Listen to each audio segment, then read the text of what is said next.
Well, we're reaching the end of a long bargaining process, and usually, as you're approaching the end, the noise-to-signal ratio peaks. And so how much more time do we have now? Well, objectively speaking, we have until the 30th of June, because this is when the extension of our loan agreement with our creditors expires. Okay, but that's objective, but pragmatically, a lot of people have been saying it's hours away. Francois Hollande said it was hours away just yesterday.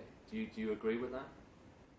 I have no doubt that we could have a comprehensive deal, one that is therapeutic for Greece and good for Europe, overnight. Europe usually does this overnight, till the early hours of the morning, and I have no reason to doubt that such a long night could produce a very good agreement. Okay. In terms of a long night, tomorrow there is a payment due to the IMF, 300 million euros. Is that payment going to be made?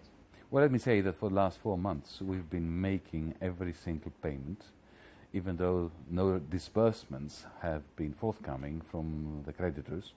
We will continue to attempt to extract from, as I say, the fiber of this state, the last ounce of liquidity to meet those payments. But at some point, and I'm not going to speculate as to what that point is, there will be super seniority afforded to wages and pensions. So what does that mean? That means that loans don't get repaid to the IMF, to the ECB? Super seniority. It's a question of ranking. It's a question of ranking. So you pay domestic... We pay what we can. And you think at some point, what does that mean at some point? Well, this is your interpretation. But you said at some point that there is a point where that kicks in. Yes, I did. Do you know when that point is? Maybe I do. But it would be impertinent for you to ask me to share this information with you. Yeah, well, when is it? Well, it would be impertinent for you to ask this question. Impertinent. Okay, apologies for the impertinence. Okay, so the IMF loan is tomorrow. Mm-hmm. The repayment's there. It takes a while to go through. Has that process begun to start paying it off? Oh, lots of processes are in progress. Lots of processes.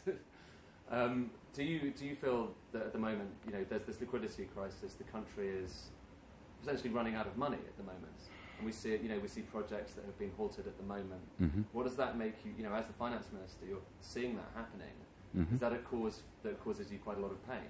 It does indeed, but it's the price we have to pay for the right to negotiate, because this liquidity crisis is politically engineered by our creditors to try to squeeze us into effectively perpetuating this debt deflationary crisis. Think about it. What has been happening over the last 5 years? We have been, this nation, this country, different governments of course, they have been adding bad debt on existing bad debt on conditions of austerity that reduce the incomes from which those bad debts will have to be repaid. This is not sensible. And what we decided to do before we were elected, and then we implemented it, is to say no to this. To say we're going to take time out, we're going to negotiate with our creditors a sensible solution that puts an end to this vicious cycle. The price we had to pay was that we were being squeezed intentionally by our creditors. The responsibility lies on the other side. What we want is a situation where we manage to reach an agreement that is mutually beneficial.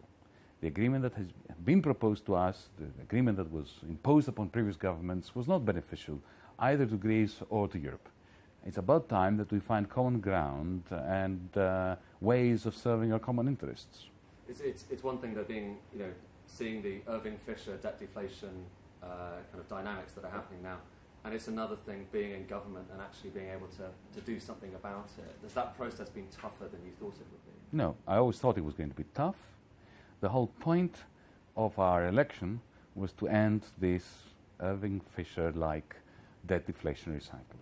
And we're not going simply to sign off on an agreement that doesn't do it. Is the agreement an ultimatum, the one that you have before you at the moment? Not really. It's not an ultimatum. It was a series of proposals on the other side. We've tabled our own proposals. This is what the negotiation is all about. I don't think that civilized nations and institutions issue ultimata anymore. And I have every confidence that Europe, in the last moment, after it has tried all other alternatives, will do the right thing. We're not there yet. No.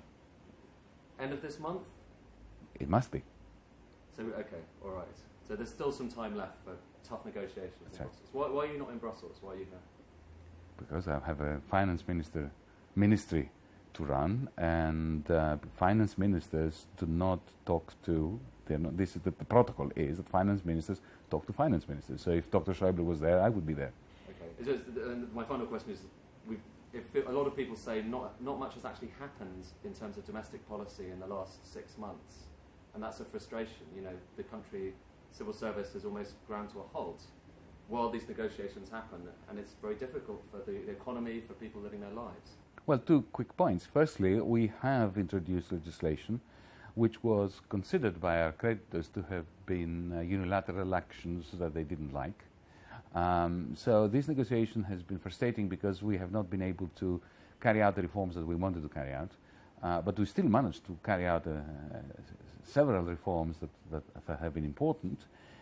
We're looking very much forward to the conclusion of the negotiations so that this backlog of reform bills can be rushed through Parliament.